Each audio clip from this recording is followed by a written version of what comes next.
dentro del debate, les recordamos, del primer debate del proyecto de ley reformatoria a la Ley de Prevención, Detección y Erradicación del Delito del Lavado de Activos y de Financiamiento de Delitos, que son justamente los asambleístas Mauro Andino y Alex Guamán. Tiene la palabra asambleísta Mauro Andino. Gracias, señora presidenta.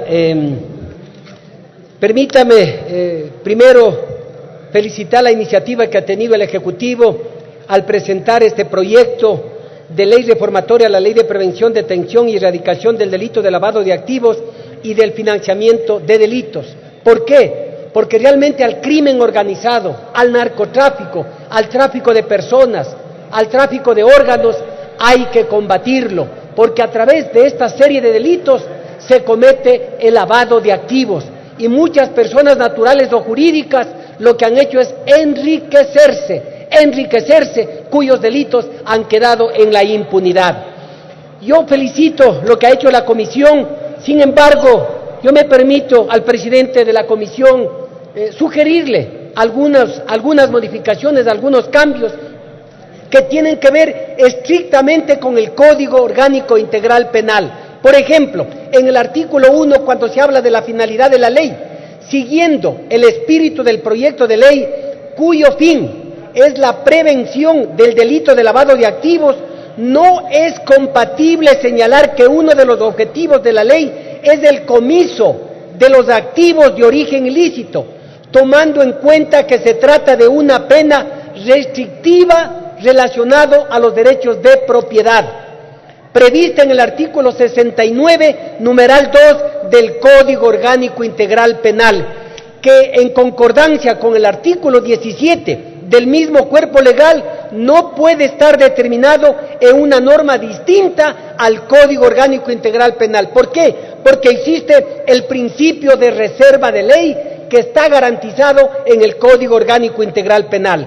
En ese sentido, el comiso solo sería aplicable como una sanción cuando se haya judicializado el caso y del cual se tenga una sentencia condenatoria emitida por autoridad competente, conforme lo determina el principio de inocencia previsto en el artículo 76, numeral 2 de la Constitución de la República.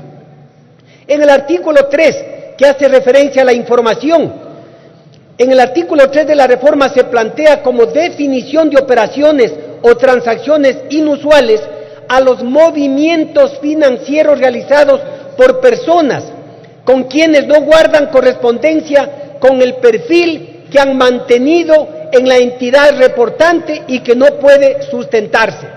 Esta definición impone la obligación de realizar un juicio de valor para determinar que una operación o transacción es inusual, lo que podría violar el principio contenido en el artículo 76, letra I de la Constitución de nuestra República. Con este antecedente es necesario que se clarifique, señora presidenta, la redacción del artículo observado, a fin de que se determine claramente cuáles son los hechos y respaldos que sustentarían el reporte de una operación o transacción inusual. Esto hay que clarificarlo y hay que definirlo. En el artículo 5, y algunos compañeros han hecho referencia, la redacción de este artículo sobre la obligación de informe de la Unidad de Análisis Financiero y Económico no determina claramente las obligaciones a las que están sujetas las instituciones del sistema financiero, puesto que la disposición remite a normativa secundaria el detalle de las instituciones o personas sujetas a control. Del mismo modo, en la norma no se determina claramente los montos sobre los que se debe reportar a la Unidad de Análisis Financiero y Económico. Es necesario entonces que el proyecto de reforma determine claramente los aspectos antes mencionados a fin de garantizar el derecho de seguridad jurídica previsto en el artículo 82 de la Carta Constitucional. En el artículo 6 de la propuesta determina una sanción para las personas jurídicas o naturales que incumplan con la obligación de remitir la información que le solicite la Unidad de Análisis Financiero y Económico. entre las cuales se incluye a las instituciones públicas. Sin embargo, surge la duda de saber si esta sanción será aplicada para estas instituciones públicas, puesto que si esto es así, es necesario que se determine claramente en el texto de la propuesta. Del mismo modo, es necesario que se determine con claridad quién va a recaudar las sanciones previstas en este artículo, si es la unidad de análisis financiero y económico, la entidad que se encargará de recaudar estas multas.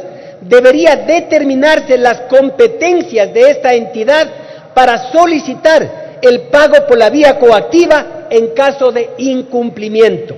En el artículo 10, la propuesta determina que la unidad de análisis financiero y económico se organizará conforme lo disponga el reglamento.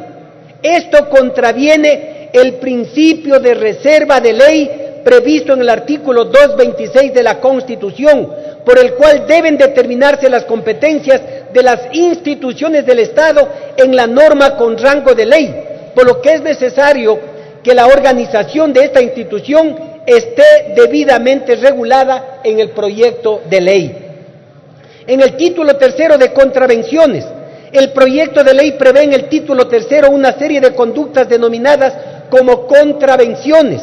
Sin embargo, en nuestra legislación, esta denominación de las contravenciones ha sido recogida por la norma penal para determinadas conductas, como son las contravenciones de tránsito y las contravenciones penales. En tal virtud, sugiero que se cambie la denominación de contravención por la de faltas administrativas para que no exista una confusión.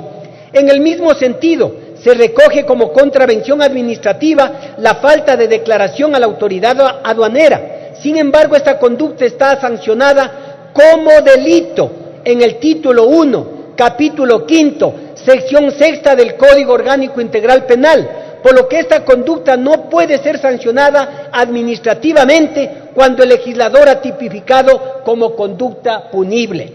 Y en la disposición general segunda, por criterios de técnica legislativa, la norma contenida en la disposición general segunda debe ser recogida como un artículo dentro del texto de ley. Esto en cuanto tiene que ver a este proyecto de ley. Y en la reconsideración que se dio hace algún momento, me hubiera gustado que se recoja pues la propuesta que yo hice cuando se habla del seguro de desempleo y se habla de hechos fraudulentos.